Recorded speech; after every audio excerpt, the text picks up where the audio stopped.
తెలుగు శ్రోతలందరికీ నమస్కారం అండి. మన అలనాటి కథలు ఎవర్ గ్రీన్ స్టోరీస్ ఛానల్కి మీ అందరికీ స్వాగతం. మీనా నవల వింటున్నామండి. రచన శ్రీమతి ఎద్దనపూడి సులోచనారాణి గారు. ఇక ఆలస్యం చేయకుండా మనం కథలోకి వెళ్ళిపోదామండి. వీడియో చూసిన వెంటనే లైక్ చేసి షేర్ చేసి తప్పకుండా సబ్స్క్రైబ్ చేసుకోండి. మన ఛానల్ని బెల్ ఐకాన్ యాక్టివేట్ చేసుకోండి. పాపిష్టిదానా, నిన్న అసలు నిమ్మలూరు పంపటం నాది బుద్ధి తక్కువైంది. వాళ్లతో ఉన్న ఆ కాస్త అనుబంధం కూడా తెంపటానికి సిద్ధమయ్యావు. పో, నా ఎదుటి నుంచి పో. జన్మలో నీ మొహం నాకు చూపించకు. ఈ మాటలు అన్నది నాన్నగారినా? నా నవనాడులు కృంగిపోయినట్టయినాయి.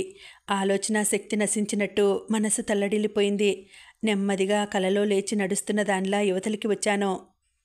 నా ఎదురుగా మూసి ఉన్న తలుపులని వ్రేళ్లతో టక్ టక్ మని 2 సార్లు తట్టాను. మూడోసారి తట్టబోతుండగా వస్తున్నా అనే సమాధానం వినిపించింది.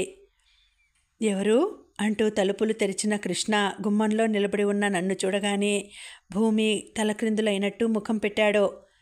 మీనా, నువ్వా? ఏమిటిది ఇంత రాత్రివేళ? క్రింద ట్యాక్సీ ఉంది, డబ్బులు ఇవ్వాలి. డ్రైవర్ రిసెప్షన్ దగ్గర ఉన్నాడు. తగ్గు స్వరంతో అన్నాను. ట్యాక్సీయా?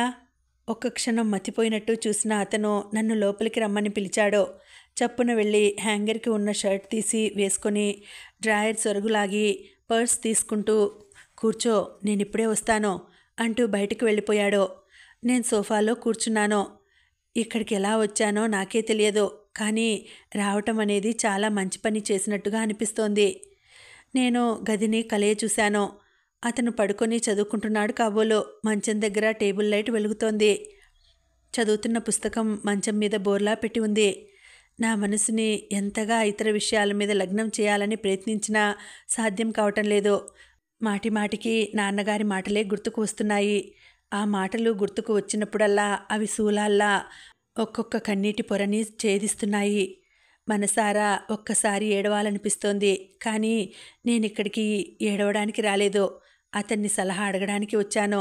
జరిగిందంతా చెప్పి ఇందులో నా అపరాధం ఏమిటో తీర్పు అడగడానికి వచ్చాను. కనీసం ఒక్క వ్యక్తి నోటి నుంచైనా నేను చేసింది పొరపాటు లేదని వినాలనిపిస్తోంది.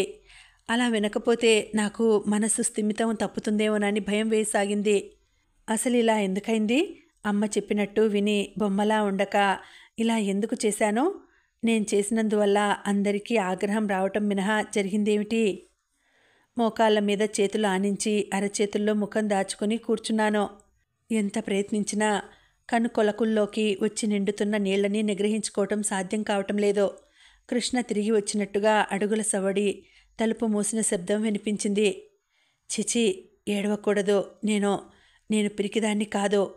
అతని తీర్పు కోసం వచ్చానే తప్ప సానుభూతి కోసం రాలేదు. మీనా, ఏమైంది? నా దగ్గరగా వచ్చి అడిగిన అతని గొంతులో ఆదుర్ద ప్రతిధ్వనిస్తోంది. నేను మాట్లాడలేకపోయాను. చెప్పు మీనా, ఇంట్లో ఏదైనా గొడవ జరిగిందా? అవునన్నట్టు తల ఊపాను. ఏమైంది? ఏ విషయం మీద?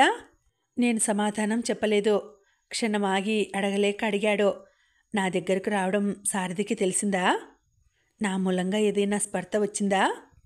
లేదన్నట్టు తల తిప్పాను. రాజు ఎవరో మీ అమ్మకి తెలిసిందా? అది కాదన్నట్టు సూచించాను. మరి ఇంకేం జరిగింది? మామయ్య ఇంట్లో ఉన్నారా? ఉన్నారన్నట్లు తల తిప్పాను. 2 నిమిషాలు గడిచాయి. దుఃఖం నిగ్రహించుకోవటానికి విశ్వ ప్రయత్నం చేస్తున్నాను. ఉన్నట్టుండి కృష్ణ చెయ్యి నా నుదుటి మీద పడింది. నా తల చేత్తో వెనక్కు నొక్కుతూ, ఏది తలెత్తు, ఒక్కసారి ఇలా చూడు అన్నాడు. ఇక ఏడుపు నిగ్రహించుకోవడం నా వశం కాలేదు. 2 నిమిషాలు చూసిన తర్వాత అతను హఠాత్తుగా నా పక్కన కూర్చున్నాడు. అరెరే, ఏమిటిది? పోన్లే, అంత చెప్పలేని విషయం అయితే అడగనే అడగను. కానీ నువ్వు ఏడవకు. నిన్నే, నీకే చెప్పేది. చచా, అల్లరిపిల్ల మీనా, నా కొంటె మరదలు మీనాయేనా ఇలా ఏడవటం? అనురాగపూరితంగా ఆత్మీయంగా ఉన్న ఆ మాటలతో నా ఏడుపు కట్టలు తెంచుకున్నట్టు మరింత ఉధృతమైంది. మీనా, ఏమిటిది? చిన్నపిల్లలా? చాలా తగ్గు స్వరంతో అంటున్న అతని మాటలు ఆ దుఃఖంలో ఆలంబనగా అనిపించడంతో అప్రయత్నంగా నేను అతనికి మరింత దగ్గరగా జరిగాను. ఆ తర్వాత నిమిషంలో అతను నన్ను దగ్గరకు తీసుకున్నాడో లేక నేనే అతనికి మరింత చేరువయ్యానో నాకు తెలియదు. నా తల మాత్రం అతని గుండెలకి ఆనింది. కృష్ణ నా తల మీద చెయ్యి వేసి నిమురుతూ అన్నాడు. నీకు నిజంగా ఏడవాలని అనిపిస్తుంటే మనసారా కరువు తీరా ఏడ్చేయి. ఒక్కసారి ఏడిస్తే మనసులో ఉన్న భారం అంతా తగ్గి తేలిగ్గా అనిపిస్తుంది. దాదాపు అరగంట తర్వాత కృష్ణ లేచి వెళ్ళి గ్లాస్తో నీళ్లు తెచ్చి బలవంతంగా నా చేత తాగించాడు. నేను తాగిన గ్లాసు అందుకుంటూ మృదువుగా అన్నాడు, వెళ్ళి ఒక్కసారి ముఖం కడుక్కొని వస్తావా? ముక్కు కళ్ళు ఎలా వాచిపోయినాయో అద్దంలో ఒక్కసారి చూసుకో. నేను లేచి బాత్రూంలోకి వెళ్ళాను. చల్లటి నీళ్లతో ముఖం అంతా కడుక్కున్నాను. కృష్ణ చెప్పింది నిజమే. ఏడ్చిన తర్వాత మనసు తేలికగా ఉంది. నేను యువతలకి రాగానే పిలిచాడు. అయిందా ముఖం కడుక్కోవడం? ఇలా రా, కూర్చో. ఏం జరిగిందో ఇప్పుడు చెప్పు అన్నాడు. నేను సాధ్యమైనంత తక్కువ మాటలతో క్లుప్తంగా రాజు మీద ఏ దోషం కనిపించనట్టుగా జరిగిందంతా చెప్పాను. నా నోటి నుంచి వెలువడుతున్న మాటలు వింటున్న కొద్దీ అతను నిశ్చేష్టుడవటం, చివరికి ముఖం పాలిపోవటం జరిగింది. నేను చెప్పింది శ్రద్ధగా పూర్తిగా విన్న తర్వాత అన్నాడు, రాజు ఇంత సమస్యకి కారణమైందా?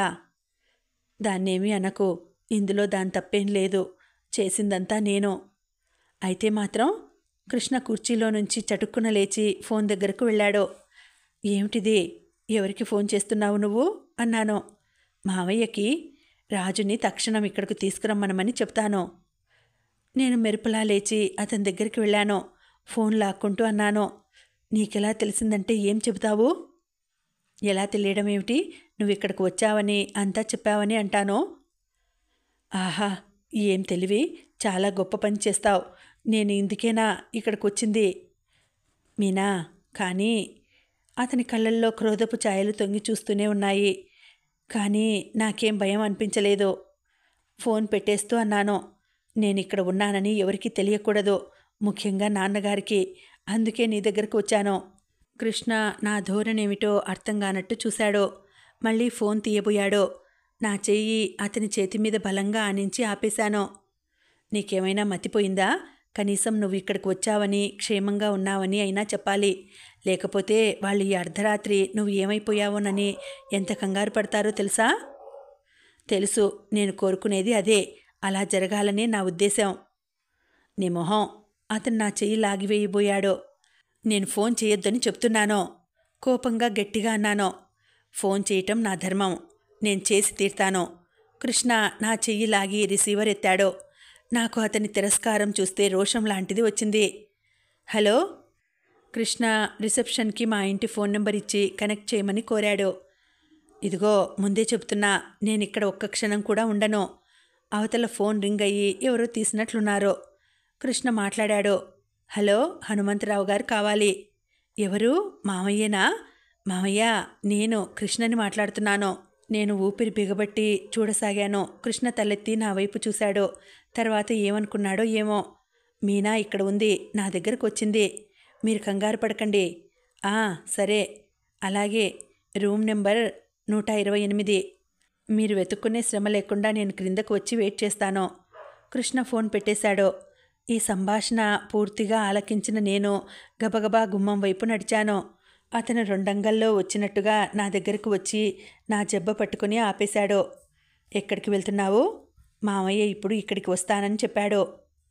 విన్నాను, అందుకే వెళ్తున్నాను. ఎక్కడికి? ఎక్కడికో అక్కడికి. నీకెందుకు చెప్పాలి? నాకు నువ్వెవరని చెప్పాలి?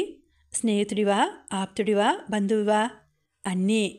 పోనీ నువ్వేది అనుకుంటే అది. వదులు నన్ను. అసలు నీ దగ్గరికి రావటం నాది పొరపాటు. ఏ మామీ దగ్గరకో వెళ్ళి ఉంటే నిశ్చింతగా ఆశ్రయం దొరికేది.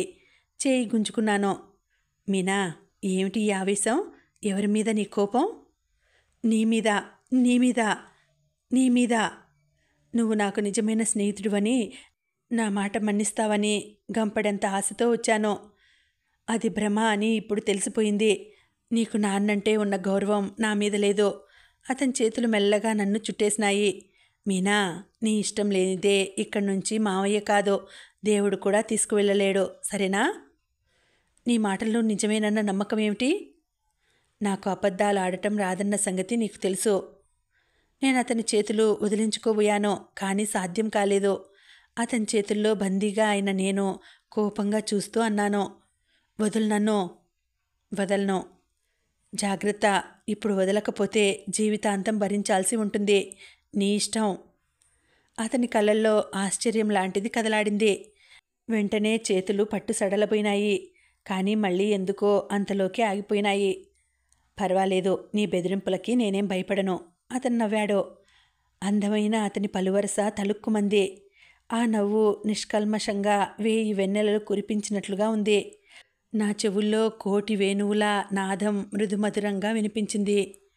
అపురూపమైన కాంతిలో తలుకులాడుతున్న అతని కళ్ళల్లోకి చూస్తూ నన్ను నేను మర్చిపోయినట్టుగా నిలబడ్డాను. మా ఇద్దరిలో మొదటగా తేరుకున్నది అతనే. అతని చేతులు విడివడినాయి. నా చెయ్యి పట్టుకుంటూ మృదు గంభీరమైన స్వరంతో అన్నాడు, బుద్ధిమంతురాల్లా లోపలికి రా, వచ్చి కూర్చో. నాన్నగారు వచ్చి వెళ్ళిపోయారు. ఆయన దాదాపు గంటకి పైగా ఉండి వెళ్ళారు. నన్ను ఇంటికి రమ్మనమని కృష్ణ చేత అడిగించారు. నేను రానని మొండిగా అనేశాను. అసలు నాన్నగారు ఆ గదిలో అడుగుపెట్టగానే నేను లేచి అవతల ఉన్న డ్రెస్సింగ్ రూమ్లోకి వెళ్ళిపోయాను. కృష్ణ లోపలికి వచ్చి, ఇక్కడ నిలబడ్డావేం, మామయ్య వచ్చారు, యువతలికి రా అన్నాడు. నేను రానని తిరస్కరించాను. గంటకి పైగా కూర్చున్న నాన్నగారు నా హఠం వల్ల తను పడుతున్న వేదన అంతా కృష్ణకు వినిపించారు. నాకు వయసు పైబడుతున్న కొద్దీ బొత్తిగా జ్ఞానం లేకుండా పోతుందన్నారు. నేను అసలు చెప్పేవాళ్లు లేక చెడిపోతున్నానట. నాన్నగారు వచ్చి నన్ను బ్రతిమలాడుతారని, అనునయంగా ఏదో చెబుతారని, జరిగిన దానికి బాధపడతారని ఎంతో ఆశగా చూసిన నాకు తీవ్రమైన ఆశాభంగం కలిగింది. నేను ఇలా చెప్పకుండా సరాసరి కృష్ణ దగ్గరికి రావటం ఆయనకి ఇంకా కోపం తెప్పించింది. మీరు వెళ్ళండి మామయ్య, నేను తర్వాత మీనాని తీసుకొచ్చి దింపుతాను. కృష్ణ నచ్చ చెప్పినట్టుగా అన్నాడు.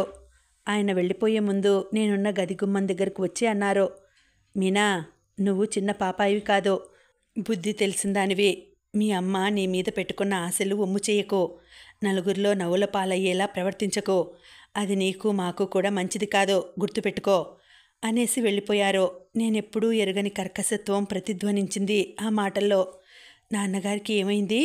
ఆయన ఎందుకిలా మారిపోయారు? అదే నాకు బొత్తిగా అర్థం కావడం లేదు. నాన్నగారిని క్రింద వరకు పంపి కృష్ణ తిరిగి వచ్చాడు. వస్తూనే అన్నాడు, నువ్వు చాలా పొరపాటు చేశావు మీనా. నువ్వు చెప్పకుండా వచ్చినందుకే ఆయన బాధపడుతుంటే ఇప్పుడు రానని మొరాయించి ఇంకా కోపం తెప్పించావు. అవును, నాన్నగారికి ఈ మధ్య తరచుగా నా మీద విసుగు వస్తోంది. అందుకే వాళ్ళకి దూరంగా ఉండదలుచుకున్నాను. ఎన్నాళ్ళుంటావు? జీవితాంతం. దూరంగా ఉంటేనే పిల్లల మీద తల్లిదండ్రులకి, తల్లిదండ్రుల మీద పిల్లలకి ప్రేమాభిమానాలు ఎక్కువ అవుతాయి. నాకు బుద్ధి తెలిసినప్పటి నుంచి వాళ్ళ కళ్ళెదుటే ఉన్నాను. ఇక ఇల్లరికం భర్త వస్తే ముందు జీవితం అంతా అలాగే ఉండాల్సి వస్తుంది. అందుకే సారథి నాకు నచ్చలేదు. మీ అమ్మ వాళ్ళని కాదని ఎక్కడికి వెళతావు నువ్వు? నిమ్మలూరు వెళ్తాను. అతను ఇబ్బందిగా చూశాడు. అంతలోకే నవ్వేశాడు. బాగుంది, కానీ నేను ఒప్పుకోకపోతే? నువ్వా? నీ ఇష్టం ఎవరికి కావాలి? మా అత్తయ్య దగ్గరికి నేను వెళ్తాను. వెళ్తావు నిజమే, కానీ పెళ్ళి కాని పరాయి పిల్లని అమ్మ ఏ అధికారంతో ఉంచుకోగలుగుతుంది? నేను ఆలోచించాను. నాకు ధైర్యం లాంటిది వచ్చింది. సంకోచాలన్నింటినీ వదిలించుకున్నాను. సరే, వెళ్లే ముందే ఆ అధికారం ఏమిటో సంపాదించుకునే వెళ్తాను. ఏమిటా అధికారం? ఆ ఇంటి కోడలిగా వెళ్తాను. అతను చకితుడైనట్టు చూశాడు. గదిలో అతి విచిత్రమైన నిశ్శబ్దం ఏర్పడింది. నన్ను అతను పరీక్షగా సీరియస్గా చూడసాగాడు.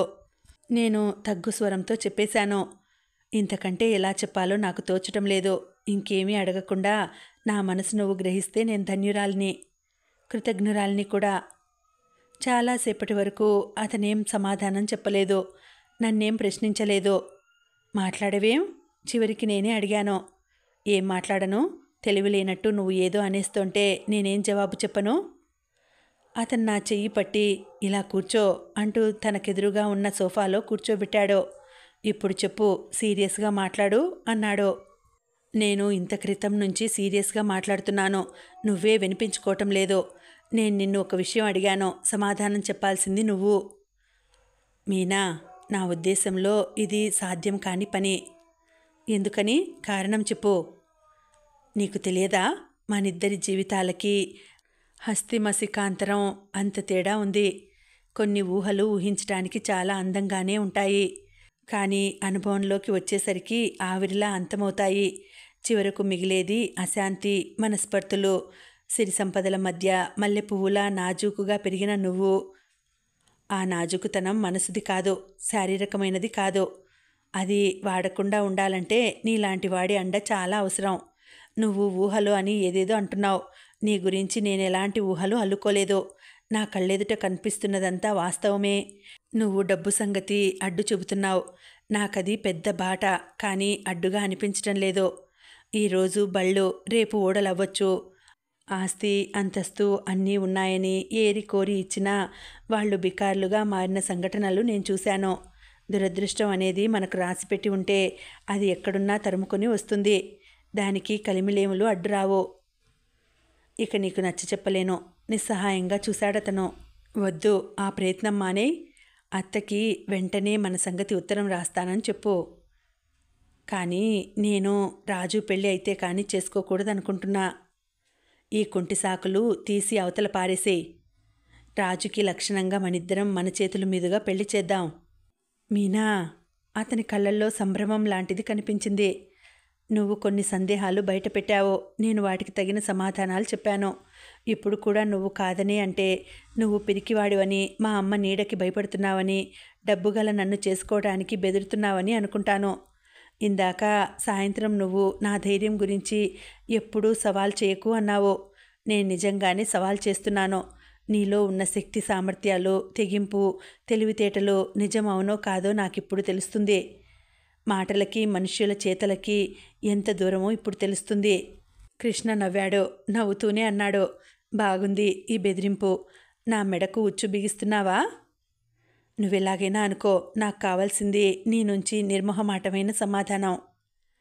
సరే, సమాధానం చెప్పే ముందు నేను నీకు కొన్ని విషయాలు చెబుతాను, వింటావా? మనిద్దరికీ సంబంధించినదైతే వింటాను. మనిద్దరికీ కాదు, అది నా ఒక్కడికే సంబంధించినది. ఇన్ని సంవత్సరాల తర్వాత మళ్ళీ ఇలా గతం నెమరు వేసుకోవాల్సి వస్తుందని, అందులోనూ నీ ముందు నా మనసులో గుప్తంగా ఉన్న ఈ ఆలోచన చెప్పాల్సి వస్తుందని కానీ నేను కలలో కూడా అనుకోలేదు. నువ్వు ధైర్యం, సాహసం అంటూ సవాలు చేసి నా మెడకి ఉచ్చు బిగిస్తున్నావు కాబట్టి చెప్పక తప్పటం లేదు. చెప్పు, కుతూహలంగా చూశాను. నేను మీ ఇంట్లో అడుగు పెట్టడానికి ఎందుకు ఇష్టపడటం లేదో మావయ్య నీకెప్పుడూ చెప్పనే లేదు కదూ? లేదన్నట్టు తల ఊపాను. అతని గొంతు గంభీరంగా పలికింది.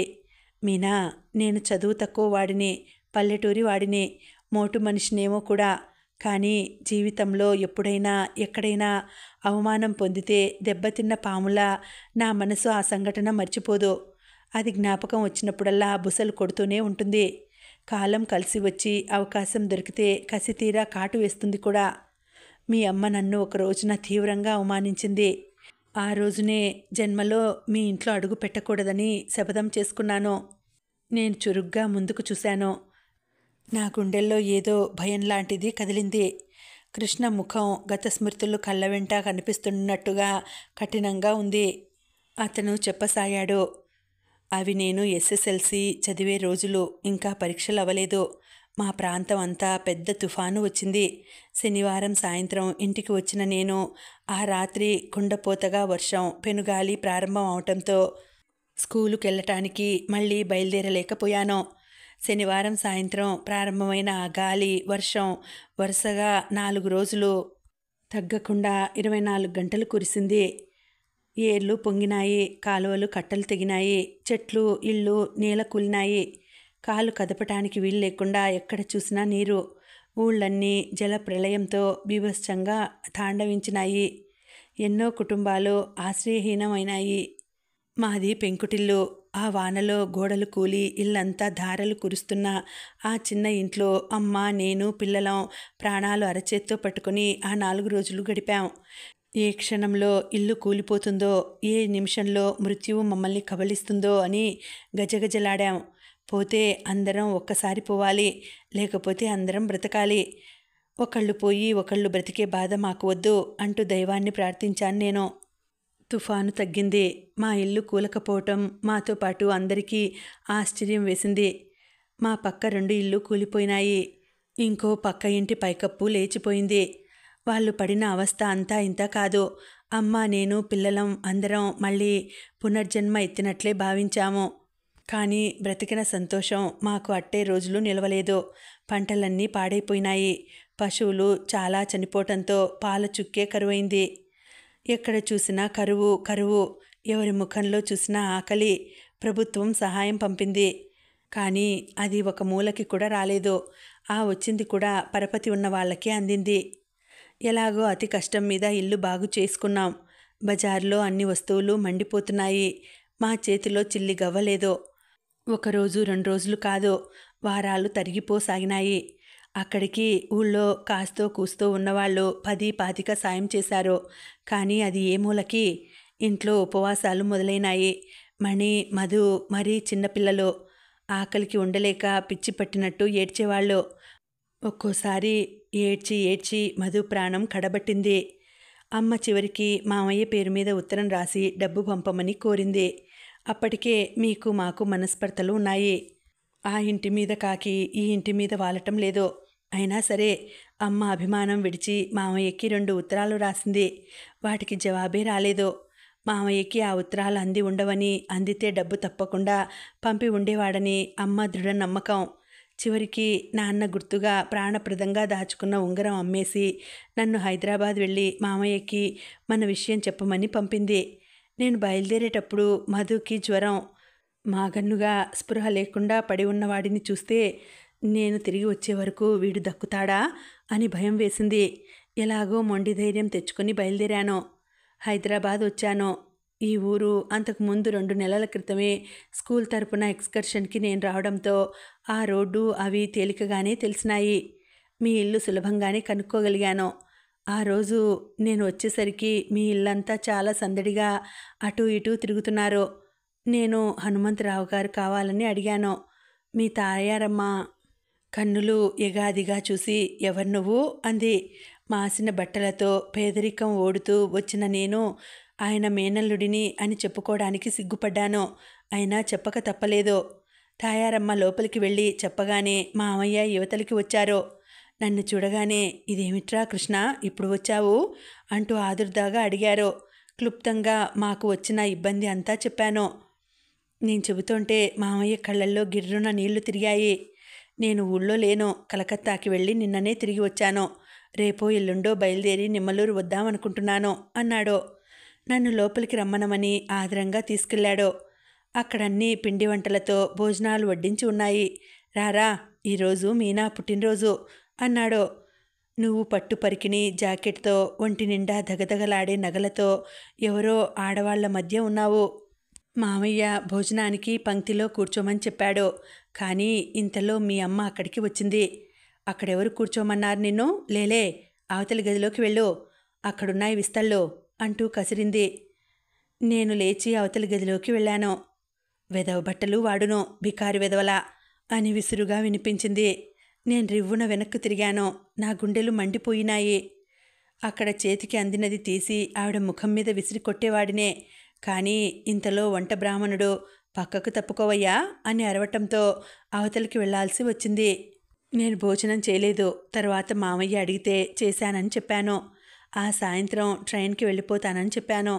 మామయ్య ప్రస్తుతానికి ఒక 1000 రూపాయలు ఇస్తానని, అది తీసుకెళ్ళమని, తర్వాత తను వచ్చి అమ్మతో మాట్లాడతానని చెప్పాడు. ఆ డబ్బు తీసుకోవడానికి నాకు రోషం అనిపించింది. కానీ మామయ్య మంచివాడు, మేమంటే అభిమానం ఉన్న మనిషి. అందులో ఉత్త చేతులతో వెళ్ళి గంపెడంత ఆశతో ఎదురు చూస్తున్న అమ్మని నిరాశపరచలేను. అందుకని తప్పనిసరిగా ఒప్పుకున్నాను. మామయ్య డబ్బు ఇస్తుండగా ఎవరో పిలవటంతో ముందు హాల్లోకి వెళ్ళాడు. నేను డబ్బు జాగ్రత్తగా కవర్లో పెడుతుండగా ఇంతలో మీ అమ్మ అక్కడికి వచ్చింది. ఆ డబ్బు చూడగానే ఆవిడ నా దగ్గరికి వస్తూ, ఎక్కడిది ఆ డబ్బు అని అడిగింది. మామయ్య ఇచ్చాడని చెప్పాను. మామయ్య ఇచ్చారా? ఇస్తారు. ఆయన మంచితనం ఆసరా చేసుకుని మీ అమ్మ మమ్మల్ని పీక్కు తినాలని చూస్తోంది. ఆయన వరుస చూడు, కనీసం నాకు మాట మాత్రమైనా చెప్పలేదు. అత్తయ్యా, మాకు చాలా ఇబ్బందిగా ఉంది, నచ్చ చెప్పబోయాను. ఆ మాట వినగానే ఆవిడ విరుచుకుపడింది. ఇబ్బందా? ఇబ్బంది లేనిది ఎవరికి? ఎంత చెట్టుకి అంత గాలి. అంత ఇబ్బందిగా ఉంటే నువ్వు, మీ అమ్మ, నీ చెల్లెళ్ళు వెళ్ళి ఎక్కడైనా అడుక్కు తినండి. అంతేగాని మా కొంపల మీదకి రావద్దు. మమ్మల్ని జలగల్లా పీల్చి పిప్పి చేయవద్దు. అని గబగబా రాళ్ల వర్షంలా కురిపించేసి అక్కడి నుంచి వెళ్ళిపోయింది. నేను నిశ్చేష్టుడిని అయ్యాను. ఆ డబ్బు నాకు వికృతంగా కనిపించింది. అంత ఇబ్బందిగా ఉంటే నువ్వు, మీ అమ్మ, నీ చెల్లెళ్ళు వెళ్ళి ఎక్కడైనా అడుక్కు తినండి. ఈ మాటలు నన్ను శూలాల్లా పొడిచినాయి. డబ్బు అక్కడ టేబుల్ మీద పెట్టేసి వచ్చేశాను. వెళ్తున్నానని మామయ్యకి చెప్పలేదు. నేను వచ్చేస్తుంటే నువ్వు నా ఎదురుగా వచ్చావు. నీ చేతిలో ఖరీదైన విదేశీ రబ్బర్ బొమ్మ ఉంది. నీకు పూల జడ వేశారు. నన్ను చూడగానే ఏయ్, నా జడకి గుండీ పట్టుకుంది, తీయవు అంటూ వెనక్కు తిరిగావు. నిన్ను ఒక్క తోపు తొయ్యాలన్నంత ఆవేశం వచ్చింది. కానీ ఎలాగో నిగ్రహించుకున్నాను. నీ జాకెట్ గుండీని పట్టుకున్న జడని విడదీశాను. ఆ రోజు నువ్వు పెట్టుకున్న నగలు, కట్టుకున్న ఆకుపచ్చ జరీ గళ్ళ లంగా, జాకెట్ నాకిప్పటికీ గుర్తుకు ఉన్నాయి. అక్కడి నుంచి సరాసరి స్టేషన్కి వచ్చి ఇంటికి వచ్చేశాను. 2 రోజులు భోజనం లేదు. నా కళ్ళు తిరిగిపోసాగినాయి. ఆకలి బాధ కంటే మీ అమ్మ అన్న మాటలు, అవమానపు మాటలు రంపాల్లా నా గుండెల్ని చీల్చసాగినాయి. ఇంటికి తిరిగి వచ్చాను. మామయ్య ఊళ్ళో లేడని అమ్మతో అబద్ధం చెప్పాను. 2 రోజుల తర్వాత మామయ్య మా నిమ్మలూరు వచ్చాడు. డబ్బు తీసుకోకుండా, చెప్పకుండా వచ్చేసినందుకు చివాట్లు వేశాడు. తన వెంట తెచ్చిన డబ్బు అమ్మకివ్వబోయాడు. నేను అమ్మని అది ముట్టుకోవద్దన్నాను. అది తీసుకుంటే నేను ఈ ఇంట్లో ఒక్క క్షణం కూడా ఉండనన్నాను. అమ్మ, మామయ్య ఇద్దరూ తెల్లబోయారు. మేం డబ్బు లేక పస్తులుంటాం, లేకపోతే అడుక్కు తింటాం, అంతేకాని నీ డబ్బు వద్దు అన్నాను. నా ధోరణికి అమ్మ విస్తుపోయింది. మామయ్య వెళ్లే ముందు నన్ను దగ్గరకు పిలిచి, నిజం చెప్పరా కృష్ణ, మీ అత్తయ్య ఏమైనా అందా అని అడిగాడు. నేను సమాధానం చెప్పలేదు. ఆయన వెళ్ళిపోయాడు. ఆ తర్వాత 2 సార్లు మనీ ఆర్డర్ చేశాడు. నేను తిరగొట్టాను. ఆ వారంలోనే నేను బందరు వెళ్ళాను. ట్రాన్స్పోర్ట్ ఆఫీస్లో లారీలకు బస్తాలు ఎత్తటం, దింపటం చేసే కూలీగా చేరాను. ఒకసారి మా ఊరి కర్ణంగారు చూసి, ఇదేమిటో ఈ కృష్ణ, ఇదేం పని అంటూ నన్ను తీసుకువెళ్ళి ఒక కోమటి కొట్లో పద్దులు రాసే పని ఇప్పించాడు. ఆ కోమటి చాలా మంచివాడు. ఎక్కువ వడ్డీ వేసుకున్నా అడిగినంత సామాను ఇచ్చేవాడు. నేను ఇంట్లో భోజనానికి కావలసిన సరుకులన్నీ వారం వారం ఆ కొట్లోంచి తీసుకువెళ్ళేవాడిని. అంత క్లిష్ట పరిస్థితుల్లోనూ నేను చదువును అశ్రద్ధ చేయలేదు. పరీక్షలు బాగానే రాశాను. ఆ వేసవిలో అమ్మ, నేను, వీరాయి, పిల్లలు అందరం గుడ్డుల్లా కష్టపడ్డాం. వీరాయి పుణ్యమా అని మా పొలం మళ్ళీ సాగులోకి వచ్చింది. నాకు చదువు మీద ఆశ ఉన్న మాట నిజమే, కానీ పరిస్థితులు అనుకూలించలేదు. సాగని వాటి కోసం దిగులు పడుతూ కూర్చోవటం అనేది నా స్వభావానికే విరుద్ధం. అమ్మకి నేను పెద్ద చదువు చదవాలని ఆశ. చివరికి నా కాలేజీ చదువు మధ్యలో అసంపూర్తిగానే ఆగిపోయిందనుకో. ఆ రోజు మీ అమ్మ తిట్టిన క్షణం ఎలాంటిదో కానీ, నేను అనేవాడిని బ్రతికుండగా మా అమ్మ కానీ, నా చెల్లెళ్ళు, తమ్ముడు కానీ దేనికి లోటు పడకూడదు అనే పట్టుదల వచ్చేసింది. మృదు గంభీర స్వరంతో తగ్గు స్థాయిలో మెల్లగా మధ్య మధ్యలో ఆగి మళ్ళీ మొదలు పెడుతూ చెప్పటం పూర్తి చేసిన కృష్ణ సోఫాలో తన పక్కనే చేరువుగా వచ్చి కూర్చున్న నన్ను చూస్తూ ఆశ్చర్యంగా, ఇదేమిటి, నువ్వు ఇక్కడికి ఎప్పుడు వచ్చి కూర్చున్నావు? నేను గమనించనే లేదే అన్నాడు. చెప్పటం ఆపకు, కానీ తర్వాత తొందర చేశాను. తర్వాత పెద్దగా చెప్పాల్సిందేమీ లేదు. నేను చదువు మానేసి పొలం పనిలో పడ్డానా. అప్పటికి మాకున్న కాస్త పొలం నా చదువుకి అమ్మేయటంతో వేరే పొలం కౌలుకి తీసుకోవాల్సి వచ్చింది. వీరాయి చేదోడుగా నమ్మిన బంటుగా ఉండడంతో నాకేమంత కష్టం అనిపించలేదు. బీడుగా ఉన్న ఆ పొలాన్ని సాగులోకి తేవటానికి 2-3 సంవత్సరాలు నేను నరకం చూసిన మాట నిజమే. కానీ కష్టపడ్డప్పుడే సుఖం విలువ తెలుస్తుందేమో. ఇప్పుడు ఆ పొలం, ఆ తోట చూస్తే నాకు ఎంతో ఆనందంగా, చాలా సంతృప్తిగా ఉంటుంది. కాస్త ఆగి మళ్ళీ అన్నాడు, నాలో ఒకటి ఉంది. ఏ పని అయినా మొదలు పెడితే నా మనసంతా అందులోనే లగ్నం చేస్తాను. చదువుకోవాలనే నా ఉత్సాహం అంతా వ్యవసాయం వైపు మళ్లించుకున్నాను. నా ఏకాగ్రత అంతా అందులో కేంద్రీకరించుకున్నాను. వ్యవసాయంలో కొత్త కొత్త ప్రయోగాలు చేయాలని, సాధ్యమైనంత తక్కువ జాగాలో వీలైనంత ఎక్కువ పంట పండించాలని నా తాపత్రయం. ఇప్పుడు నా ఆలోచనలు, నా ధ్యాస, సర్వస్వం వ్యవసాయమే. ఇప్పుడు చెప్పు, నువ్వు అన్న మాటకి నేనేం జవాబు చెప్పాలి? నా వైపున నిలబడి ఆలోచించు. ఇది విధి నాతో పరిహాసం ఆడటం కాదా? ఎక్కడ నువ్వు, ఎక్కడ నేను? భూమి ఆకాశాలకి మధ్య ఉన్నంత వ్యత్యాసం ఉంది. ఏ ధైర్యంతో, ఏ బలంతో నిన్ను స్వీకరించగలనో చెప్పు. అతని చేతిని నా చేతుల్లోకి తీసుకున్నాను. ఆ చెయ్యి కొద్దిగా మోటుగా ఉన్న మాట నిజమే, కానీ ఆరోగ్యంగా, శుభ్రంగా, పొడుగాటి వేళ్లతో అందంగా ఉంది. ఏ ధైర్యంతో, ఏ బలంతో అంత చిన్న వయసులో ఆ ఇంటి భారం నెత్తిన వేసుకున్నావో వాటితోనే అన్నాను. అది వేరు మీనా. నా కష్టసుఖాలు అమ్మ వాళ్ళవి కూడా. జీవితంలో తడిని, చేదుని వాళ్ళు నాతో సమానంగా పంచుకోగలరు. కానీ నువ్వు... నేను ఆ పని చేయలేనా? అదేనా నీ సందేహం? అయితే కాగితం కలం తీసుకురా, రాసిస్తాను. ఇప్పుడు అలాగే అంటావు. రేపు ఆ పల్లెటూరి జీవితం నీకు నచ్చదు. 2 రోజుల్లో విసుగు పుడుతుంది. సిటీకి వెళ్ళిపోదాం రమ్మంటావు. దాంతో అభిప్రాయ భేదం మొదలవుతుంది. అలా ఎప్పటికీ అనను. ఎందుకో తెలుసా? నేను నీలో చూస్తున్న ఆకర్షణ నీ వ్యక్తిత్వంలోనిది. అది నీకు పుట్టుకతో వచ్చినది. నువ్వు నీ వ్యక్తిత్వం కోల్పోతే తప్ప నాకు ఇంకే కారణం చేత విసుగు రాదు. నువ్వు ఏ వాగ్దానం చేయమంటే అది చేస్తాను. అతను నా వైపు చూశాడు. ఆ చూపు నా మాటల వెనుక ఉన్న అర్థంలో నిజాయితీని పసిగట్టాలన్నట్టు, నా హృదయపు లోతులు కొలవాలని ప్రయత్నిస్తున్నట్టు తీక్షణంగా ఉంది. అమ్మా, నువ్వు తర్వాత ఎప్పుడూ కలుసుకోలేదా? కలుసుకోకేం, సంవత్సరం క్రితమే బెజవాడలో ఒక పెళ్లిలో కలుసుకున్నాం. ఆ పెళ్లికి నువ్వు రాలేదు. పెళ్లి కూతురు అమ్మ తరపున నాకు దూరపు బంధువు అవుతుంది. పెళ్లి కొడుకు మీ అమ్మకి స్నేహితురాలి కొడుకు అవుతాడు. ఆ పెళ్లికి మామయ్య కూడా వచ్చాడు. మామయ్యతో నేను మాట్లాడుతుంటే మీ అమ్మ అక్కడికి వచ్చింది. ఎవరి అబ్బాయి అంది. ఎవరేమిటి, మన కృష్ణ, మన కమలం కొడుకు అన్నాడు మావయ్య. ఓహో! నా పేరు వినేసరికి ఆవిడ ముఖం మారిపోయింది. ఏం చేస్తున్నావు ఇప్పుడు అంది. వ్యవసాయం చేస్తున్నాడు అన్నాడు మామయ్య గొప్పగా, అదేదో ఘనకార్యంలా. అంతకంటే ఇంకేం చేయగలళ్లే అంది నిరసనగా. ఆ పెళ్లిలో కూడా మీ అమ్మకి నాకు ఘర్షణ వచ్చింది. కట్నం దగ్గర పెళ్లివారు పేచీ పడ్డారు. నేను సర్ది చెప్పబోతుంటే మీ అమ్మ జోక్యం చేసుకుని నిరసనగా మాట్లాడింది. నేను నిర్మోహమాటంగా, నిర్లక్ష్యంగా జవాబు చెప్పాను. తింటానికి గతి లేకపోయినా పొగరు చాలా ఉంది అంది. మాటలు జాగ్రత్తగా రాని. తింటానికి గతి ఉందో లేదో నీకేం తెలుసు అన్నాను. కృష్ణ, ఏమిటా తొందర? వాళ్ళ విషయం వదిలేసి మధ్యలో మీరు మాటలు విసురుకుంటారేమిటి అంటూ మామయ్య నన్ను వెనక్కు లాగాడు. ఆ పెళ్లిలో మర్చిపోతున్న అవమానం మరోసారి మళ్ళీ రేపింది మీ అమ్మ. నేను ఇక్కడికి పనుండి వచ్చినప్పుడు ఒకసారి సినిమా హాల్లో కనిపించింది. సీట్లు పక్కపక్కనే వచ్చినాయి. నన్ను చూడగానే ఆవిడ ముఖం తిప్పుకుంది. నేను పలకరించలేదు. నిజంగా చెబుతున్నాను మీనా, మీ అమ్మ మన మధ్య దాటలేని అగాధమే. నేనంటే మండిపడే ఆవిడ నిన్ను భార్యగా పొందానంటే నన్ను బ్రతకనిస్తుందా? నేను జవాబు చెప్పలేకపోయాను. అతను ఇంకేదో ఆలోచిస్తున్నట్టుగా పరధ్యాసగా కూర్చుండిపోయాడు. నేను మెల్లగా అతని చేతి మీద గిల్లాను. అబ్బా! ఈ లోకంలోకి వచ్చినట్టుగా అతని చూపు మరల్చుకున్నాడు. బాప్రే! ఉన్నట్టుండి నా చెయ్యి వదిలించుకుని హఠాత్తుగా లేచాడు. ఏమిటిది అన్నాను కంగారుగా. టైం చూడు, ఎంతయింది? బయట తెల్లవారుతున్నట్టుంది. నేను టైం చూసుకున్నాను. 5 గంటలు కావస్తోంది. మై గాడ్ అన్నాను. పద అరగంటలో తీసుకువచ్చి దింపుతానని మామయ్యతో చెప్పాను. నేను వెళ్ళి తీరాలా ఇంటికి? నిస్సహాయంగా చూశాను. ఆహా, వెళ్ళి తీరాలి. సరే, అయితే ఒక షరతు మీద వెళ్తాను. ఏమిటది?